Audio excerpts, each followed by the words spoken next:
Pasal 15, mulai ayat yang pertama. Akulah pokok anggur yang benar dan Bapakkulah pengusahanya. Setiap ranting padaku yang tidak berbuah dipotongnya, dan setiap ranting yang berbuah dibersihkannya, supaya ia lebih banyak berbuah. Kamu memang sudah bersih karena firman yang telah kukatakan kepadamu. Sampai di sini lebih dahulu, saudara. Saudara, kalau kita perhatikan kata-kata Tuhan Yesus ini, kita belajar, saudara, supaya apa? Supaya saudara itu tidak mengalami kerugian. Ya toh? Saudara mau jadi orang Kristen itu mau untung atau buntung? Mau untung. Lah tapi mau untung kok enggak mau punya bayar. Maunya untung gratisan apa mau untung bayar? Ini loh saudara. Segala sesuatu ada harga yang harus dibayar. Nah, maka dari itu saudara dan saya itu belajar. Tuhan Yesus ngomong begini ini, akulah pokok anggur dan kamulah carang-carangnya. Nah, Bapakkulah pengusahanya. Jadi saudara perhatikan, Tuhan Yesus ngomong gitu tuh, Yudas sudah jadi muridnya apa belum? Sudah. Dari 12 murid yang dipilih Tuhan, salah satu Yudas. Dan salah satu lagi Petrus. Petrus dengar, Yudas dengar, Yohanes dengar, Andreas dengar, Bartolomeus dengar. Semua dengar saudara, Matius dengar. Tapi ternyata dari 12 murid, tidak semuanya bisa mengerti dan menikmati apa yang Yesus katakan. Itu sama saudara dengan saudara-saudara sekalian. Kita kerap kali dengar firman, tapi cara menangkapnya firman itu berbeda. Tidak sama saudara. Kenapa? Sebab saudara itu pakai kacamata dewek-dewek. Ada yang biru, ada yang hijau, ada yang kuning. Jadi firman yang diterima itu berwarna apa? Sesuai dengan kacamatamu. Nah itu saudara. Kita kerap kali tidak menyadari hal itu. Kita harus tahu tempat kita di mana. Kita harus menjadi carang Tuhan. Itu pohon anggur. Ada carangnya toh. Ada yang carangnya itu gede, ada yang kecil. Ada yang tempat buah, ada yang tempatnya daun. Kira-kira kalau anggur itu tidak ada daunnya bisa berbuah enggak?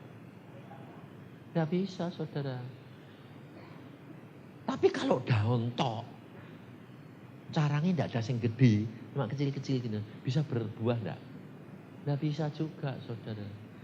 Jadi saudara dan saya harus tahu di mana saudara dan saya nempel pada Yesus. Tapi saudara kerap kali apa? Kepinginnya jadi buaya atau jadi carangnya yang gede atau jadi daunnya?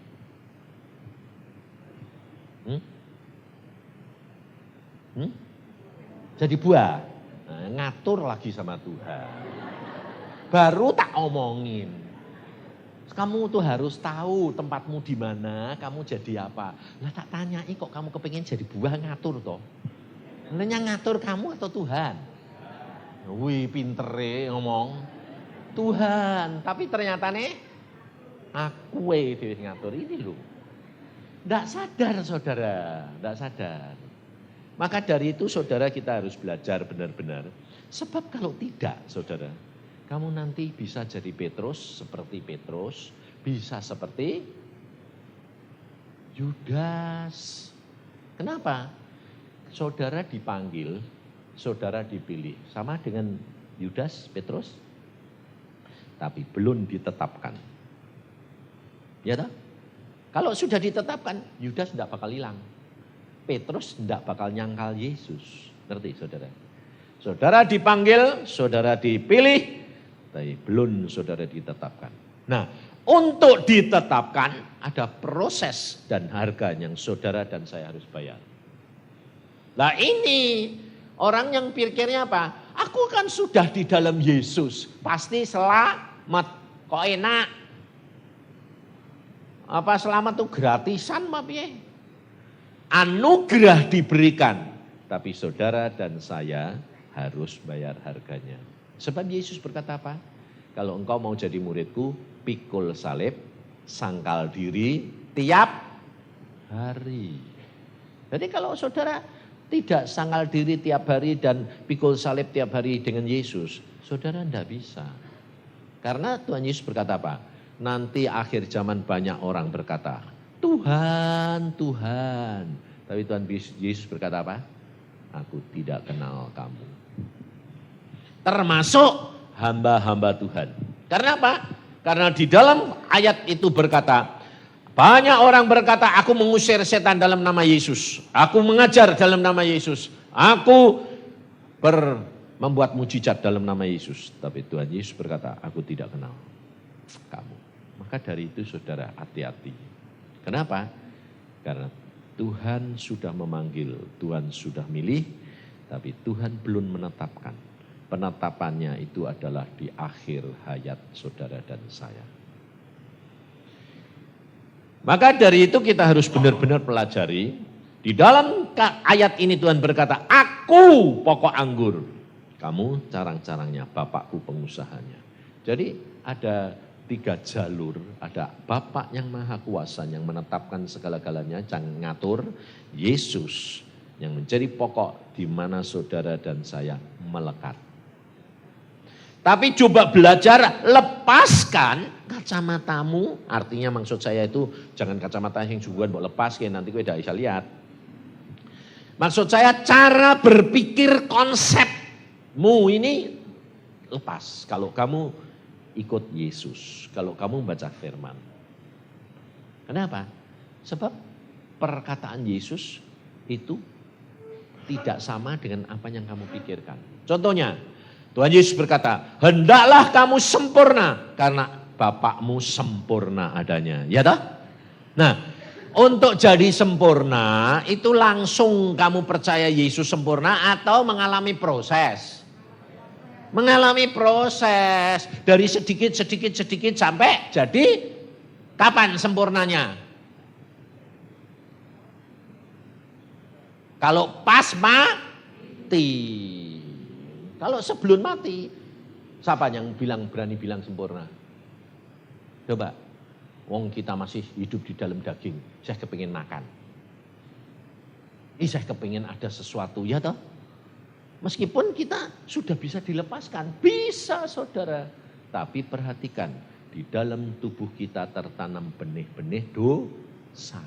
Jadi kadang-kadang itu muncul saudara, tidak sadar. Maka dari itu saudara harus tiap hari latihan. Perhatikan tadi kesaksian ibu-ibu tadi. Bapaknya ra ono to sing saksi, ibune kabeh. Saudara perhatikan coba. Ibu yang di mobil tadi, ya ta? Dia bilang apa? Baru tahu kegunaannya. Bahasa roh atau bilang tadi kegunaannya Roh Kudus. Keliru toh nerimone makane. Bukan kegunaan bahasa roh. Nah, manfaatnya Roh Kudus itu kan dia belum ngerti. Roh Kudus itu Tuhan, bukan mbok manfaatke. Kamu yang dimanfaatke Tuhan, betul? Karena apa? Tidak dibiasakan bahwa Roh Kudus itu Tuhan. Allah Bapa, Putra dan Roh Kudus. Status Roh Kudus itu sama dengan Tuhan Yesus. Jadi makanya saudara saya bilang apa? Kamu itu harus sadar di dalam diri kamu sudah ada Roh Kudus. Lah tapi kamu enggak sadar. Kenapa? Enggak pernah mbok ajak ngomong. Kamu selalu bilang, waduh Tuhan, terima kasih, Roh Kudus engkau baik. Tapi nginep dah hatimu, dah tubuhmu, tapi tidak pernah mbok ajak ngomong. Coba. Kamu punya tamu, umpamanya kamu manggil saya, Pak, mbok sekali waktu mampir sih Pak, mampir. Saya mampir, saya masuk di kamar, kamu kasih kamar yang paling bagus, tapi tidak pernah mbok ajak ngomong. Coba. Kira-kira saya mau enggak? Kamu ngusir apa enggak? Roh Kudus itu lembut, saudara. Makanya Tuhan Yesus sampai berkata, kalau kamu menghujat anak manusia, tidak apa-apa. Tapi jangan menghujat Roh Kudus. Tidak ada ampun.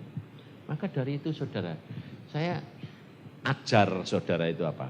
Sebab saya diajar Tuhan dari kecil itu Tuhan bilang, belajar baca Alkitab, bicara sama Roh Kudus. Tapi untung ibu ini dipepet sampai kecepet sampai mau bunuh diri, agak gunake. Ya dah? Tidak dipepet. Kira-kira kalau kamu tiap hari sudah biasa ngomong, Tuhan kau baik. Kayak istri saya itu loh. Tidak ada apa-apa. Tuhan Yesus. Otomatis. Sampai aku kadang-kadang otomatis itu baik yang. Tapi jangan sampai nanti salah lo ya. Sebab dia memang segala sesuatu, Tuhan kau baik. Nah, jadi tidak ada apa-apa itu, belum ada mau kaget. Tuhan lo. Itu benar saudara. Kenapa? Otomatis keluar sendiri. Tidak usah leren dipepet, kecepet. Nah, tapi kenapa Tuhan suruh kamu ngalami seperti ibu ini ngalami gitu? Sebabnya apa? Sebab Tuhan mau menunjukkan bahwa kamu tuh sebetulnya punya Roh Kudus. Kamu punya Tuhan yang maha kuasa. Tapi kamu gak ngerti. Punya sih punya. Sama dengan kamu punya duit banyak. Tapi gak ngerti gunakannya. Jadi punya banyak. Tapi punya ATM nomornya lupa. Jadi dicekrek, tambah bingung, tambah enggak bakal masuk dijejel-jejel. Saudara, hari. Nah, coba perhatiin cara kerjanya Tuhan. Kalau saudara itu tahu, nanti kayak ibu tuwek tadi yang kepengen jeruk. Ya dah, dia ngomong dewek dah. Aku kok kepengen jeruk. Tapi masih pakai akale golek, ora bakal ketemu ndak. Kalau kamu ingin jeruk ya gini, itu Tuhan. Tuhan tuh memang cara kerjanya gitu. Dalam hatimu tuh ada Tuhan, kamu bilang, Tuhan aku kepengen jeruk. Ngomong mbak Tuhan. Lalu kamu jangan bilang, kosok pengen jeruk, ngomong le. Tuhan itu bilang sendiri dalam ayatnya, kamu harus setia dalam perkara yang kecil. Jangan yang gede-gede tok baru Tuhan. Yang kecil, aku tuh tidak ada apa-apa tuh kepengen Tuhan. Aku naik mobil jalan Tuhan, aku berjalan bersama dengan engkau loh. Engkau di dalam aku ini tabrakan, tubuhku hancur, gue yang melu ngalami ya. Loh, betul dah? Kita ini bait Allah. Jadi saudara ngomong, saya kalau mau, saya tukang, watak saya itu tukang enggak sabaran dulu ya, lain loh sekarang. Dan saya kalau naik mobil barang itu suka keras saudara. Cepat, ini barang selalu tak lari kan mesti 180, 200 gitu. Memang seneng kok. Enggak, ugal-ugalan, enggak. Sebabnya apa? Lah kalau saya nyopir sama Tuhan, ini kok sepi sih Tuhan. Lari ya Tuhan ya. Tuhan bilang, lari ya. Sebab mesti aman mau bersama dengan Tuhan. Nah, itu yang saya lakukan saudara. Semua Alkitab. Di Alkitab itu ada ngebut enggak? Nah, ada. Makanya aku bilang, jangan menghakimi. Orang lain biar orang lain, dia. Tapi saudara tidak boleh niru saya. Sebabnya apa? Saudara enggak peka. Niru-niru, kejungkel nanti. Saya enggak. Kalau Tuhan bilang, pelan-pelan saja, ya sudah. Makanya saya kalau pergi sama anak-anak, saya bilang, Pak di Jagorawi, sepinya kayak gini kok jalan cuma 100. Saya bilang, karena Tuhan bilang suruh pelan-pelan. Loh, 100 itu buat saya pelan. Tapi enggak apa-apa. Tuhan bilang pelan. Ya wes, saya sudah tahu. Dan Tuhan bilang, lario, tak polke. Saudara, hidup dengan Tuhan itu hidup yang nyata, bukan teori. Maka dari itu, kalau saudara kepengen kayak ibu tadi, ya ngomong. Tuhan awak kepengen jeruk si Tuhan. Pasti dikasih. Ngerti? Karena Tuhan tuh sayang. Tapi jangan lalu kurang ajar, memanfaatkan Tuhan. Dia kepengen jeruk, memang kepengennya jeruk, ya toh duitnya cuma 2.000, ya toh. Pas, cukup. Tapi jangan duit 2.000, kepengennya motor. Lah, itu namanya kurang ajar, itu namanya. Itu enggak tahu diri, itu namanya. Maka dari itu saudara, hidup kekristenan itu harus nyata. Supaya apa? Supaya hidupmu itu dituntun. Nah, mulai hari ini saudara, coba belajar. Bangun tidur, mau pergi kemana, ngomong. Ngomong itu sederhana saja. Tuhan, terima kasih, aku sudah bisa istirahat, mau tidur. Bangun tidur, Tuhan terima kasih, aku jalan seger. Seandainya Tuhan, boyokku kok loro sih Tuhan. Ya, apa ya maksudnya apa ya Tuhan? Ngomong. Makanya aku bilang kalau kamu jadi orang Kristen tuh enggak ngomong dewek kaya wong edan. Iku durung Kristen. Saudara selalu cari hamba Tuhan, cari hamba Tuhan. Hamba Tuhan pun sama manusia biasa. Tapi apa yang saya alami, saya ajarkan. Sebab apa? Saya kepingin saudara itu ngalami seperti saya. Tapi tergantung kamu, mau apa enggak. Oh, susah setengah mati kok ngajari orang itu. Sebab apa saudara? Saudara itu merasa apa? Anak Tuhan. Aku tuh selalu merasa apa? Aku ini hamba Tuhan. Makanya waktu saya ketemu Tuhan bilang gini, Yusak, kamu itu gak ada yang baik dalam diri kamu. Ya betul lah, aku bilang. Iya, kamu tuh jelek luar biasa. Iya, memang betul. Tapi kenapa kok kamu sayang aku? Tak gitu ke. Nah, kenapa kok Tuhan sayang aku? Tuhan bilang, karena di dalam diri kamu ada satu hal yang tidak ketemu di tempat orang lain. Apa? Kesetiaan. Kamu itu tidak ada yang baik. Kamu tuh setia sampai kayak apa? Kayak anjing. Saudara, saya dikatanya anjing loh. Tapi saya senang lumayan anjingnya daripada anak sing nakal. Iya dah. Sebab apa? Saya anjingnya dituntun terus dikantongi, dijak makan, dijak tidur, dijak dolanan, lumayan loh. Daripada anaknya sing datang cuma sembahyang lari lagi. Maka dari itu saudara, hidup dengan Tuhan itu hidup yang nyata. Nah, engkau perhatikan kalau Tuhan Yesus berkata, akulah pokok, engkau carang-carangnya. Nah, saudara dan saya sudah diberikan Roh Kudus, maka saudara harus menyadari setiap saat engkau melakukan bagianmu di tempatmu masing-masing. Sebab kadang-kadang saudara diangkat menjadi seorang duta, umpamanya menginjili orang, saudara punya hak. Jangan kira kalau saudara sudah jadi penginjil, sudah bisa nginjilin, lalu saudara tidak harus belajar menjadi seorang hamba, seorang pelayan, seorang yang menjadi berkat buat orang lain. Jadi salah. Kadang-kadang kita harus memberi, tapi kadang-kadang kita harus menerima. Jadi kita harus tahu tempatnya, saudara. Kenapa sekarang Yudas tidak bisa menerima perkataan Tuhan Yesus yang mengatakan bahwa kamu harus melekat kepadaku?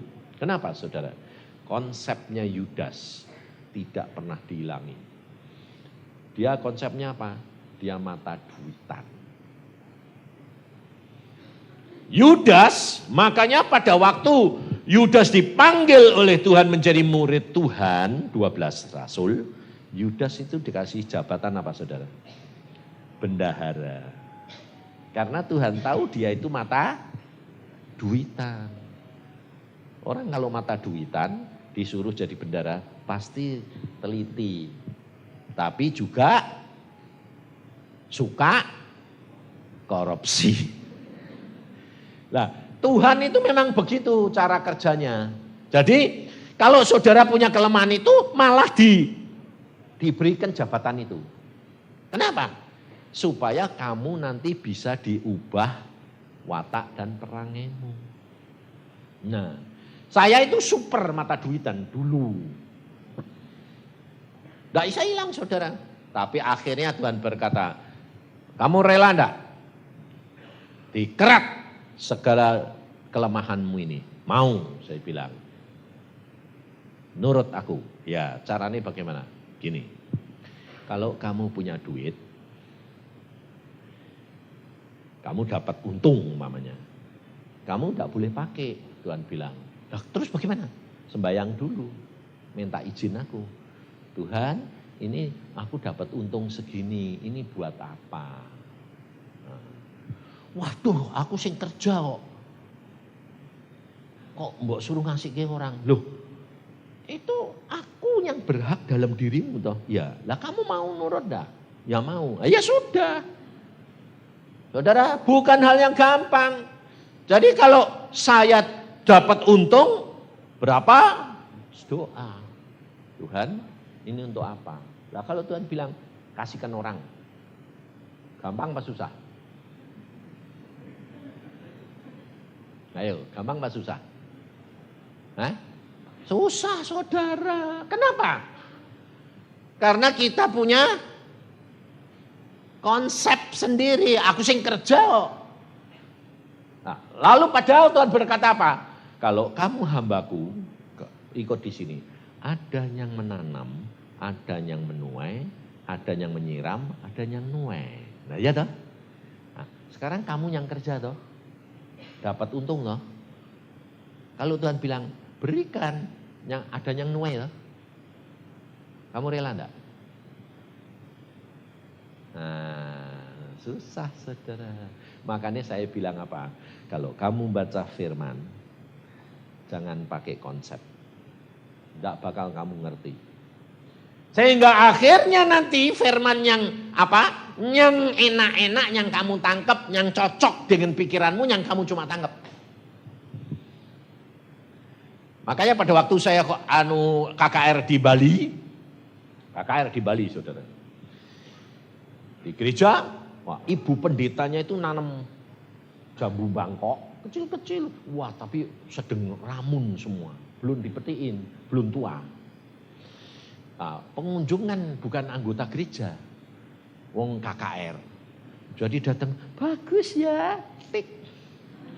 Ibu pendeta nih. Loh kalau satu, tik, tik, tik. Habis. Nah, aku wong di depan situ lah pendeta nih dia Bu, ngono kan sungkan.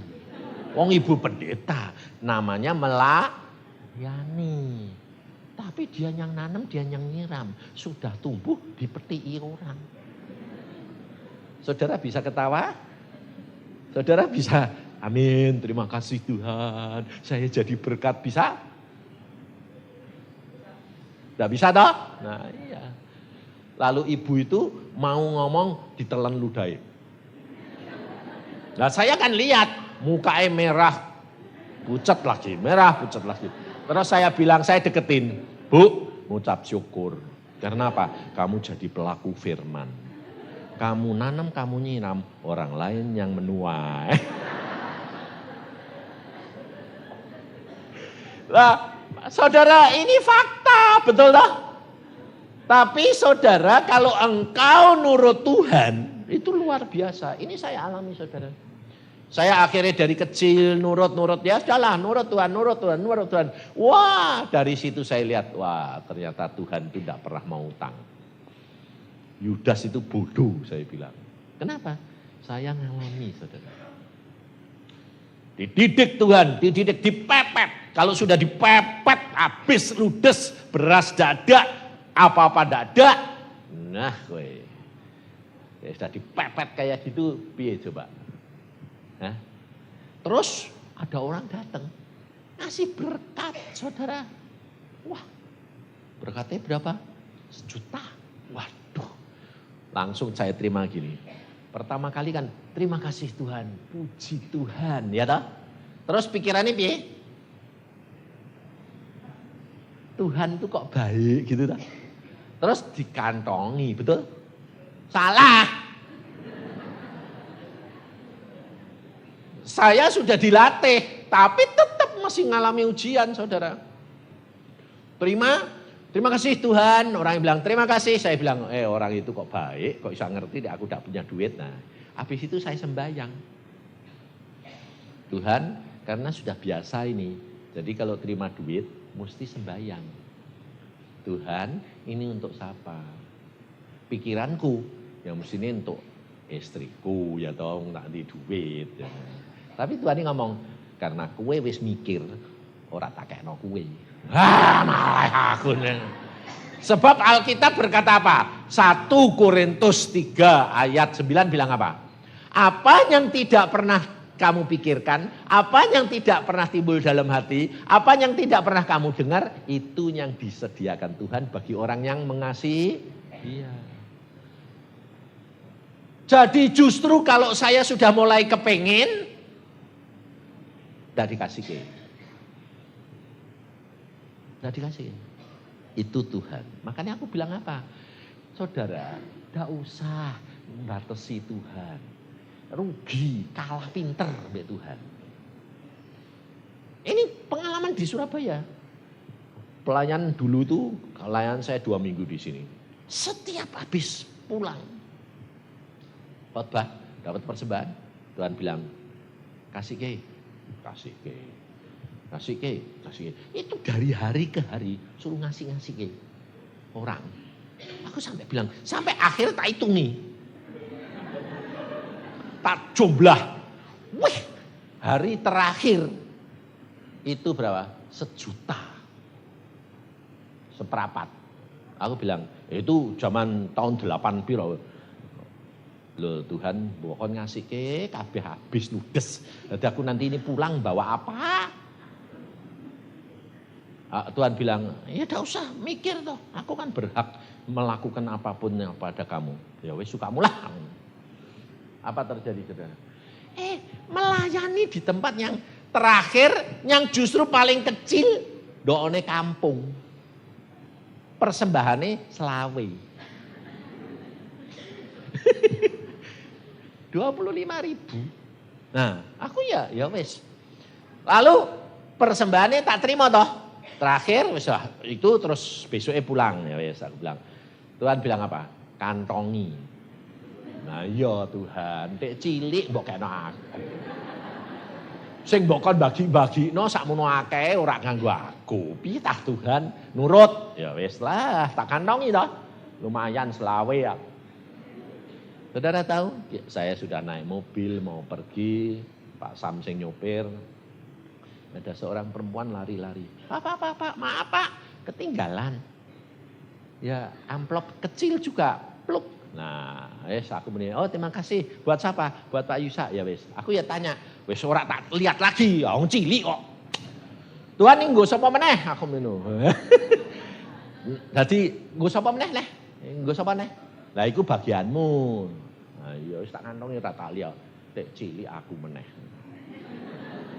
Sampai di kamar kan ganti baju tak tokno. Saudara tahu, sing terakhir itu tadi itu cek. Loh kertas. Tak delok 2,5 juta.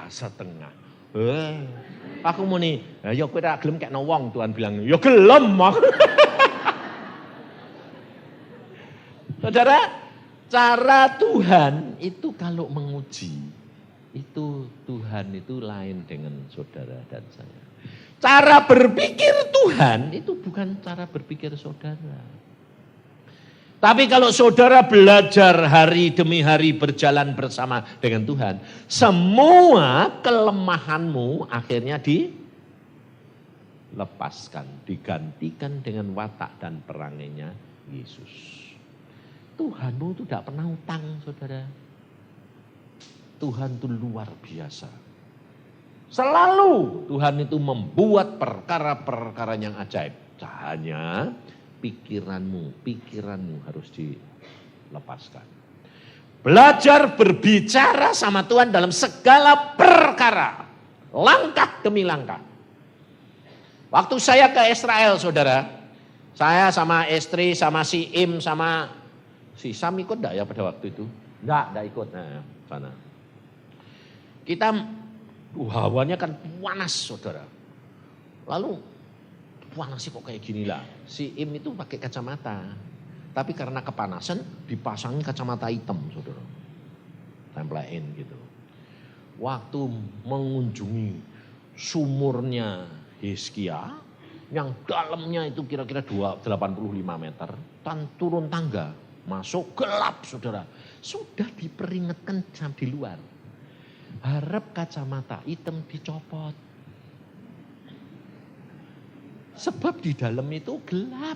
Jadi tidak bisa lihat. Padahal terapi kan curam banyak sekali. Saudara, tidak tahu dia itu di mana. Tidak dengar.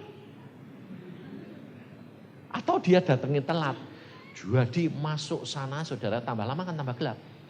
Langsung set gelap dia bilang, loh Tuhan aku kok buta. Saudara, dan saat itu semua satu rombongan orang 12 semua cep, dulunya ketawa-ketawa, gurau-gurau, cep, kaget saudara. Lah wong PGO Israel kok ada satu yang buta. Ini kan musibah. Waduh, aku bilang Tuhan, piye ini? Nah, sampai istriku tak gandeng, aku tak kasih ke orang. Gandeng ya, aku gandeng denene. Lah turun trap. Iki mina trape. Aku buta. Bayangin saudara. Berarti satu-satu tuh gini-gini kakinya. Lalu beberapa tap aku diem berhenti sik. Aku tak sembayang. Aku bilang gini, Tuhan, mosok suruh kesini itu jadi buta. Ini kan lucu sih Tuhan aku memang. Lah aku kan gak punya pikiran dia pakai kacamata, memang pakai kacamata putih. Dan sudah diumumkan suruh ngapot. Dia tidak sadar karena memang panasnya luar biasa. Jadi pakai kacamata hitam ya terang, betul? Tapi pada waktu masuk dalam daerah gelap, buta. Tuhan ngomong mbak aku gini, ora buta deh. Ora buta ora iso ndelok aku meneng. Dek nggo kacamata ireng. Wah, kurang ajar. Langsung saya ambek bilang, kowe iki kurang ajar aku meneng. Kenapa? Wong buta kok malah mbok marahi. Kowe nggo kacamata ireng ya? Oh iya.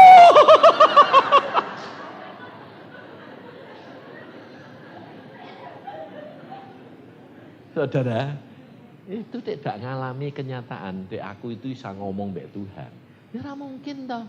Wong wis kabeh tuh diem, sembahyang semua sembahyang semua.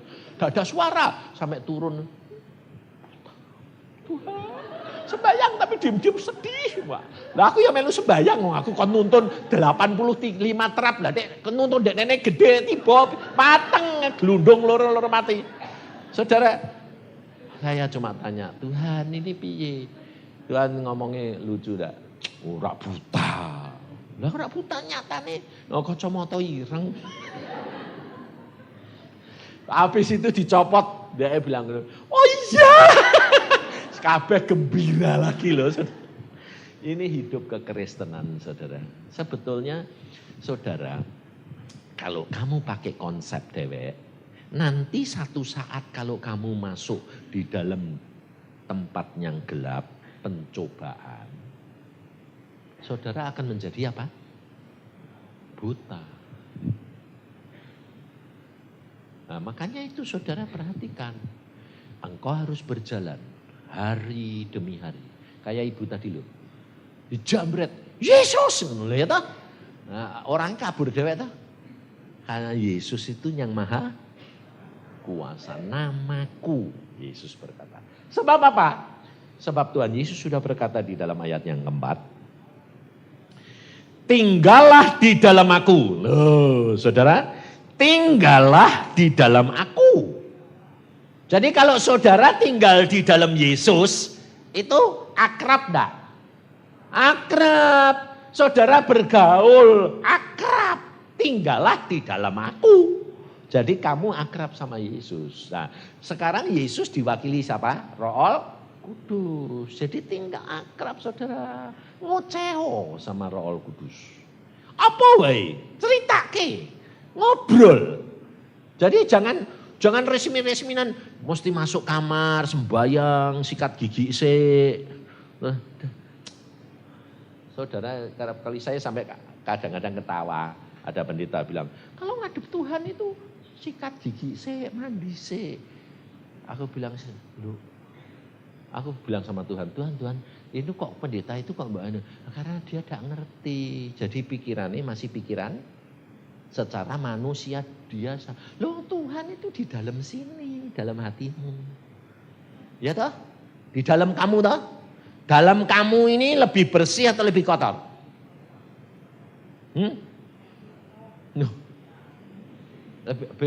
Bagaimana Bu? Dalamnya lebih bersih Bu. Nah, loh, lah kalau kamu belum ke WC kalau belum ke WC kotorannya di dalam atau di luar? Lebih kotor apa lebih bersih? Bayangin saudara. Sebab saya ngalami saudara. Saya diajar nyata. Saya bilang gini, Tuhan saya sembahyang. Di kamar sembahyang. 2 jam. Tuhan tidak ngomong. Sekejap tidak ngomong. Karena waktunya sudah habis. Saya pergi mandi. Sebelum mandi pergi ke WC dulu. Nah, kalau WC kan tenang. Masa bisa ribut? Ayo, siapa yang bisa ke WC ribut-ribut? Tergesah-gesah malah rak metu. Betul dah? Jadi tenang. Menenangkan diri. Tuhan ini ngomong. Gue nanti khotbah ini. Loh Tuhan, tadi aku duduk di kamar sembahyang 2 jam. Nanti kan kamu di sana. Kok udah ngomong? Ya di WC kok malah ngomong. Kan tempatnya malah jorok sih Tuhan. Tuhan bilang apa? Lebih jorok di kamar daripada di WC. Kenapa aku bilang itu? Di WC kotoranmu wis kuat. Aku ndok ning jero. Tapi kotoranmu wis mbok tono. Sabelune mbok tono ndok kamar, kotoranmu utek begini. Bayangin. Itu Alkitabiah enggak? Alkitabiah. Yesus berkata apa? Yang masuk ke mulut itu tidak najis. Tapi apa yang keluar dari mulutmu itu yang najis. Jadi yang di dalammu lebih kotor atau lebih bersih? Kotor. Saudara. Maka dari itu saudara harus menyadari, saudara menjadi bait Allah, baitnya Roh Kudus, saudara harus bersihkan. Iri hati, kesombongan, ikatan duit, mata keranjang, sok tahu, sok mengerti, sok pinter. Itu harus dibersihkan. Saudara bergantung di dalam Tuhan dalam segala perkara. Makanya kalau saya dari kecil anak-anak saya ajar. Bicara sama Roh Kudus. Tanya, mau apa saja kamu tanya. Karena apa? Kalau engkau sudah biasa, engkau akan menyalipkan akalmu, pikiranmu. Sebab anak-anak remaja itu susah saudara. Biarpun dia anak hamba Tuhan, makanya kerap kali anak hamba Tuhan jadi malah rusak. Kenapa? Sebab dari kecil tidak boleh ini, tidak boleh ini, tidak boleh ini, tidak boleh ini. Jadi pada waktu kumpul sama orang dunia, SMA, SMP, lihat porno, lihat segala macam, kok manis, hilang. Betul? Salah saudara. Saya didik anak saya waktu Iin umur 17, sweet 17. Dia bilang gini, "Pah, aku dipanggil temanku ulang tahun 17 tahun, sweet 17." Terus diajak sampai semalam suntuk. Anak perempuan. Saudara bilang apa? Pasti orang tua bilang, "Jangan," betul lah. Kalau saya enggak. Sembayang. Tuhan bilang apa? Tuhan bilang boleh. Kowe orang tua bilang apa? Wah, ngawur. Kalau saya bilang boleh. Kamu sudah bilang, Tuhan bilang boleh, boleh. Pergi. Tak tunggu papa. Setiap kali kamu pulang, jangan merasa kalau kamu sudah ngomong pulang pagi, lalu kamu nanti sungkan pulang. Enggak. Setiap saat kamu mau pulang, pulang. Oh ya, dia pergi. Saudara tahu, saya di rumah berdoa. Tuhan, Engkau ajar anakku sendiri, Engkau berbicara sama anakku sendiri. Kalau Engkau bilang boleh, pasti Engkau punya maksud. Loh, tidak usah khawatir. Saudara tahu di sana? Di sana dia lihat teman-temannya pada datang. Habis itu lalu lampunya bukan dimatiin, diredupi. Kan mulai remeng-remeng gitu toh. Kalau sudah gitu kan mulai dansa-dansa gitu toh. Dia lihat gitu, Tuhan lihatkan, lihat tuh, dirabah-rabah perempuan ini. Dia melotot ya, oh jadi ini kotornya kayak gini. Wah, merinding semua dia bilang, "Aku antar pulang sekarang." Pulang dia. Jam 11 sudah sampai di rumah. Loh, kenapa? Merinding, Pak. Kenapa? Lihat perempuan-perempuan tuh dilus-lus, diesek-esek. Waduh.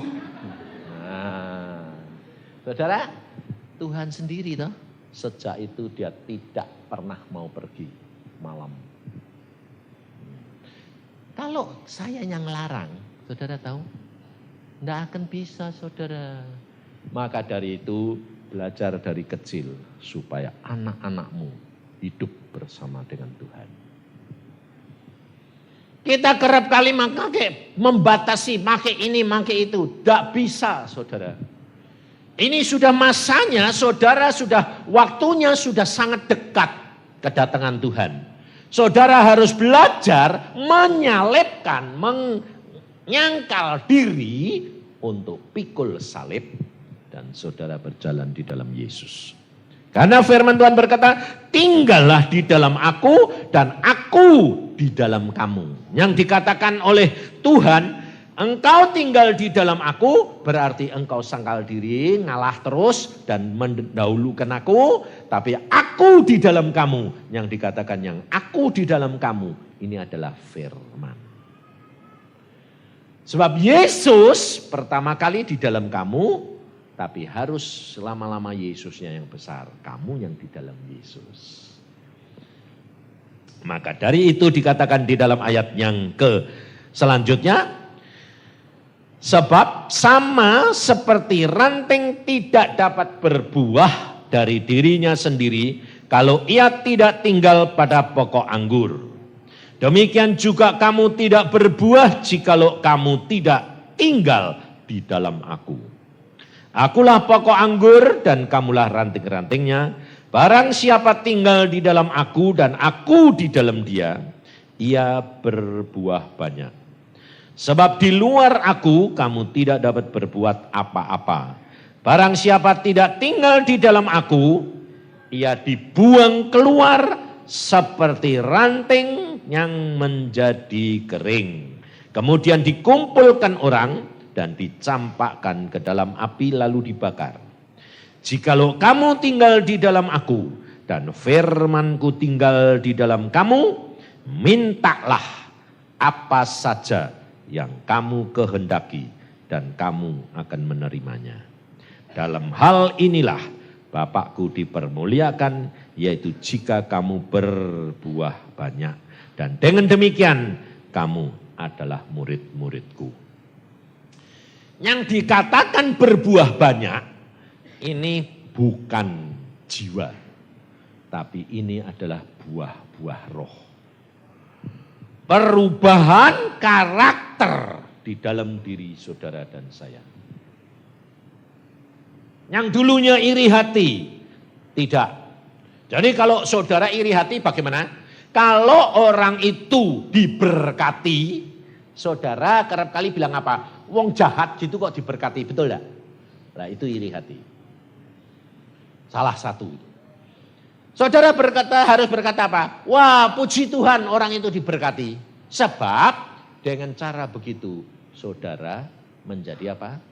Berkat buat orang. Makanya kalau ada orang utang, saya tanya, Pak, saya ini orang itu utang enggak mau bayar. Loh, kalau dia enggak mau bayar, berkati dia. Hah? Orang utang enggak bayar, aku malah doa berkati dia. Iya.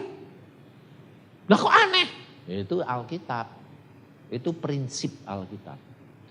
Supaya apa? Alkitab berkata, kalau orang itu berbuat jahat sama kamu, kamu doakan dan berkati dia, kamu naruh bara api di atas kepalanya.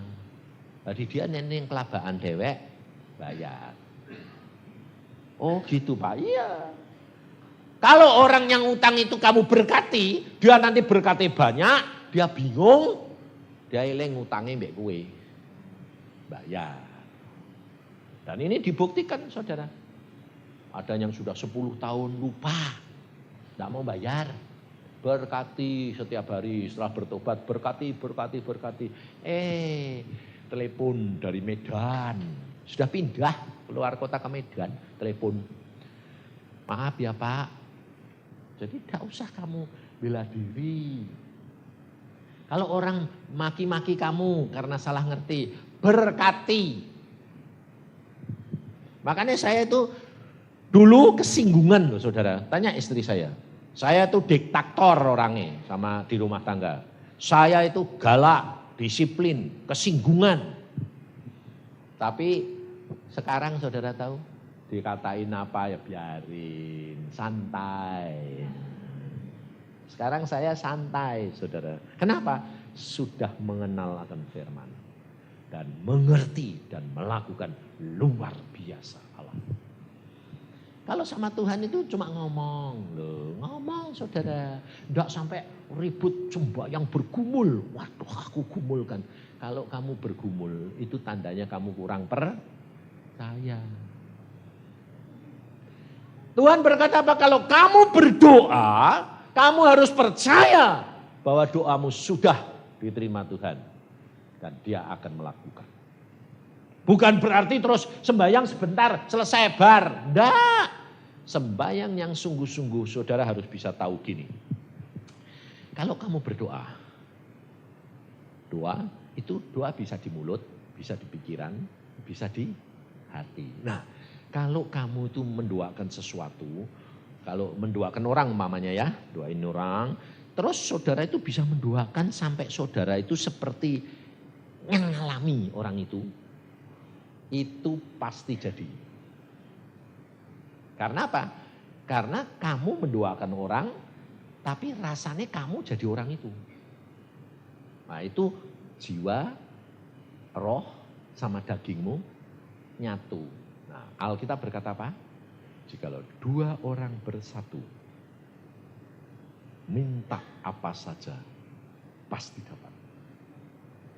Nah, sebaliknya sekarang kamu berdoa untuk dirimu sendiri. Ya toh?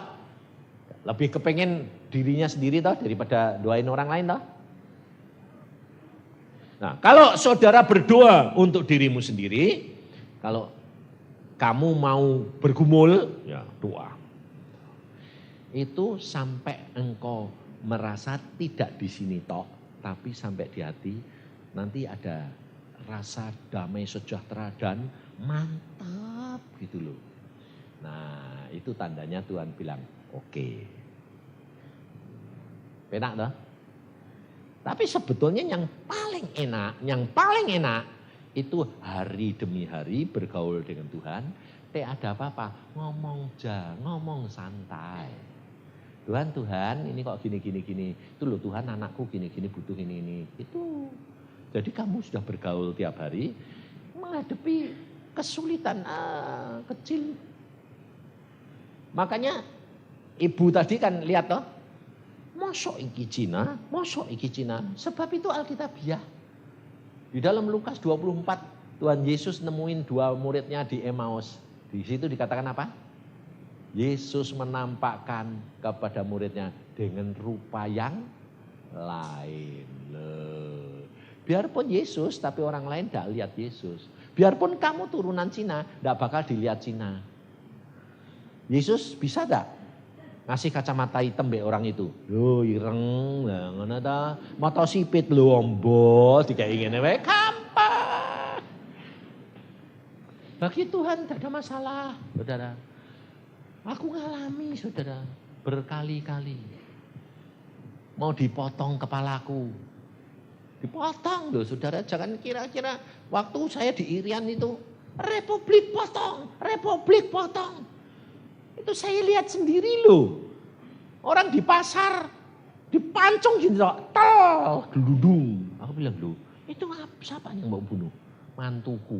Loh, kenapa? Dia ingkar janji kok dokter. Ya tak potong, bayangin. Orang Irian itu kalau sudah ya, ndak. Ingkar janji, potong. Saudara. Dan pada waktu itu dia berontak sama RI. Saya masih zaman itu zaman Untea, jadi belum masuk Indonesia. Republik potong, Republik. Tengah malam jam 12. Perahu yang saya naikin ditembaki. Saya doa, Tuhan ini aku jalan terus ditembaki, bocor mati aku di tengah laut. Turun atau terus? Tuhan bilang, turun. Darat.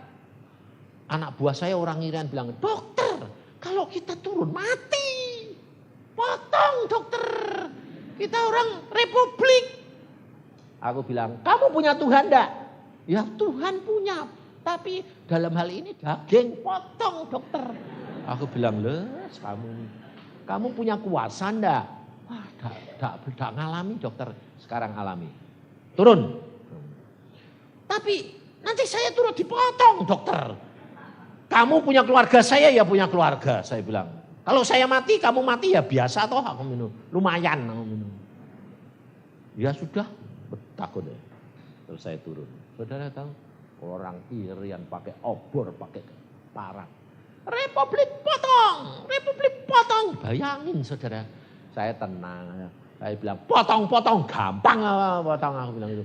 Demikian saya teriak gitu, satu orang berteriak. Justru apa? Pejabat menteri dan kesehatannya. Awas, jangan ganggu. Dokter, hamba Tuhan. Karena dengar suaraku. Ingat dia sama saya. Karena apa? Saya tiap minggu khotbah di gereja. Meskipun jadi dokter, tapi tiap minggu saya khotbah di penjara, bukan gereja. Di penjara. Nah, penjara itu isinya pembunuh semua. Tapi sebelum saya mau dibunuh, Tuhan sudah ngirim salah satu orang ini lari dari penjara. Sehingga waktu mau dibunuh, dia bilang, jangan ganggu. Itu dokter hamba Tuhan. Terus dia bilang, dokter mau kemana? Saya mau ke Numfor. Wah, kami jamin kalau dokter. Hamba Tuhan pasti selamat. Sebelum saya datang, Tuhan sudah ngirim orang. Betul? Tuhan itu punya jalan. Karena Yesus itu jalan, kebenaran, dan hidup. Tidak usah takut. Segala sesuatu tuh rileks. Asal kamu sudah jalan tiap hari, tidak usah takut. Percaya. Lewat apapun, kamu tidak usah takut. Kamu baru nyanyi kan? Dibayang-bayang maut sekalipun aku tidak pernah takut. Yesus masa depanku, Yesus yang menetapkan, bukan kamu. Jadi saudara relax saja. Anakmu milik Yesus. Suamimu milik Yesus. Lah kenapa kok pusing kamu? Kok kamu yang pusing? Nah karena milik kamu. Tapi kalau milik Yesus saudara tidak pernah pusing. Dan ini ujian demi ujian harus saudara alami. Dan mentoknya ujian apa? Mati. Harus itu. Sebab Yesus sudah berkata, aku sudah mati buat kamu. Kamu pun harus mati untuk saudaramu. Yohanes 3:16 bilang apa? Yuk, Orang Kristen tuh mesti ngapal. Yohanes 3:16. Enggak ngapal itu piye? Karena demikian Allah mengasihi isi dunia ini. Nah, dikaruniakannya anaknya yang tunggal supaya barang siapa yang percaya kepadanya tidak binasa tetapi beroleh hidup yang kekal. Tapi kalau 1 Yohanes 3:16 bilang apa? Ayo baca. Jadi ngapalone gampang. Yohanes 3:16 sama ini buat kamu. Kalau Yohanes 3:16 itu Tuhan Yesus buat kita. Kalau 1 Yohanes 3:16 kamu buat orang lain. Nah, ayo dibaca. 1, 2, 3.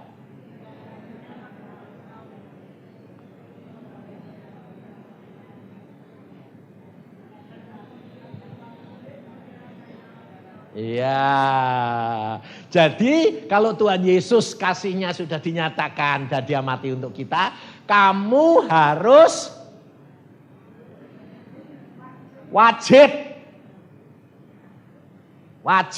Ngerti wajib? Harus toh menyerahkan nyawamu untuk siapa? Untuk saudaramu. Saudaramu itu siapa? Saudara seiman. Itu siapa? Ya suami, ya istri, ya anak, ya mertua, ya orang tua, ya saudara seiman yang lain juga. Tapi urut-urutannya gitu. Untuk keluarga dulu, terus baru menyebar ke besar. Nah, jadi saudara, kalau ada orang tanya sama saya gini, Pak, suamiku itu kok gak bertobat-tobat. Udah tak duake terus. Loh, lah kamu belum mati berarti betul. Setelah Yesus mati baru banyak orang bertobat. Lah istrinya belum mati kok. Ya belum bisa bertobat. Kenapa? Mati apa nih? Dagingnya. Saya ngomel. Suaminya lihatin. Enggak pernah berubah. Hanya tidak bisa bertobat. Ini di Cirebon kebalikan saudara. Istrinya tidak bisa bertobat. 15 tahun diduake tidak bisa bertobat. Suaminya sudah bertobat. Terus dia nemuin saya gini. Pak. Kasihan dong Pak. Istriku ini sudah tua. Umur kita sudah 65 Pak. Tapi istriku belum bertobat. Nanti kan tidak masuk surga Pak. Lah terus kenapa? Tidak tahu Pak. 15 tahun tak duake. Tuhan ini ngomong sama aku gini. Lah kamu tidak pernah berubah. Loh, kaget deh. Aku udah pernah berubah. Iya. Kamu cuma percaya tapi tidak berbuat. Dalam bidang apa? Kowe nurut, tak kasih tahu praktek ya. Kalau sekarang kalau kamu tidur. Kowe tidur be istrimu toh? Ya, seranjang toh? Ya. Setiap istrimu sudah tidur, kowe tidur, rangkul. Jangan sengaja, Mbok. Rangkul ngono wis tuwa ngono. Pelan-pelan dirangkul. Nah, terus dia tangi, kowe edok-edok turu. Tapi dek turu, kowe sembahyang. Dalam nama Tuhan Yesus, aku mengasihi kamu istriku, bertobat. Ora usah ngomong, pelan-pelan. Ndo jero ati. Oh cuma gitu Pak, yo praktek. 15 hari kemudian, dia nemoni aku. Pak, mujarab. Kenapa? Waktu tak tumpangi tangan gitu Pak, 1, 2, 3 hari Pak. Hari Minggunya Pak. Aku pergi gereja, biasanya aku mau pergi gereja, istrinya bilang apa? Ya pergi yo sana. Kali ini, Mah aku tak pergi gereja dulu ya Mah. Nyonyai bilang apa? Mau kemana Pak? Ke gereja, aku ikut. Kaget toh deh. Ikut Mah. Ikut. Loh kenapa Mah? Kenapa Mah? Nggak diomongin loh. Kenapa Mah? Papa sudah berubah sih. Dulu dek tidur dari kawin sampai sekarang nggak pernah ngerangkul. Sekarang tiap malam kok aku bawa rangkul. Itu tandanya kasihmu itu bertambah-tambah. Hanya karena ngerangkul, ruginya apa toh? Tapi buat istrimu itu luar biasa. 15 tahun saudara diduake dak bertobat. Hanya dirangkul 3 dino. Sejak itu dia bilang, terus biasa sejak itu merangkul terus, tak kencengi. Sebab dia bertobat, waduh hatiku bergembira. Lalu istrinya nemuin aku bilang, ya Pak ya berubah Pak sekarang. Bapak hanya ngasih tahu, iya Tuhan bilang, enggak praktek. Iya Pak dia ini, cuma ngomong aku sayang, tapi enggak pernah. Tapi sejak itu Pak, waduh sayangi loh. Jalan aku digandeng Pak loh. Hanya karena itu bisa masuk surga. Saudara tahu? Sepele toh? Nah maka dari itu saudara juga harus praktek. Minta pimpinan Roh Kudus. Dia bertobat bukan karena dirangkul. Tapi dia bertobat karena dia nurut firman. Menjadi pelaku firman. Itu yang penting. Makanya jangan batasi caranya Tuhan. Harus begini nanti bisa bertobat. Harus begini bisa. Tidak bisa.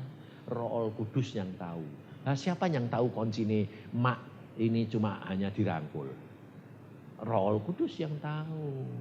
Maka dari itu saudara. Engkau dapat memenangkan siapa? Hanya karena kasih. Kasih itu nurut firman. Kasih itu mengampuni. Maka engkau akan melihat kemuliaan Tuhan. Amin. Mari kita berdoa. Tuhan Yesus, firman-Mu sudah hamba sampaikan. Engkau lihat anak-anak-Mu di tempat ini Tuhan. Dan mari Tuhan Roh Kudus, Engkau berbicara pribadi demi pribadi. Karena setiap orang akan menerima firman-Mu ini berbeda. Karena mereka memakai kacamata sendiri-sendiri Tuhan. Tetapi hamba-Mu percaya, kalau mereka mau menurut akan firman-Mu yang sudah didengarnya, mereka akan melihat kemuliaan Tuhan demi kemuliaan dinyatakan dalam hidupnya. Maka dari itu Tuhan, hamba-Mu serahkan mereka dalam tangan-Mu, dalam bimbingan-Mu. Saudara berdoa, apa yang menjadi masalah dan pikiran-Mu